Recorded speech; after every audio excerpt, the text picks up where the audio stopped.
Bonjour, c'est Marie-Liesse. Aujourd'hui, notre sélection est un article du Wall Street Journal sur les techniques de survie utilisées par le chef du Hamas pour échapper à l'armée israélienne. On fait le point en 2 minutes.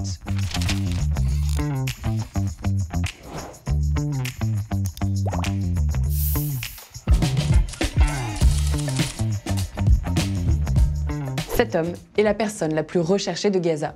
Le chef du Hamas, Yahya Sinwar, est traqué par les services israéliens depuis le 7 octobre et il demeure introuvable.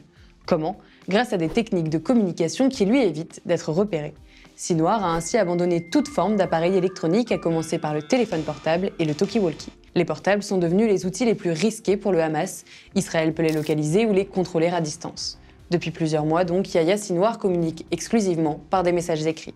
Il fait passer tous ses ordres ou messages à des membres de confiance du Hamas qui les diffusent ensuite à d'autres agents, parfois des civils, chargés de les transmettre à leurs destinataires. Les messages sont codés avec des systèmes de code différents en fonction des destinataires et des situations. La technique de communication utilisée par Yahya Sinwar est inspirée de celle qu'il a conçue et mise en œuvre à la fin des années 1980, lorsqu'il était encore détenu dans les prisons israéliennes où il a passé plus de 20 ans. Ces techniques sont expliquées dans le livre Son of Hamas, publié en 2011 par Mossab Hassan Youssef, un ancien membre du groupe terroriste devenu agent israélien. Avant que ne commence la guerre du 7 octobre 2023, le Hamas avait créé un réseau téléphonique filaire pour communiquer dans les tunnels.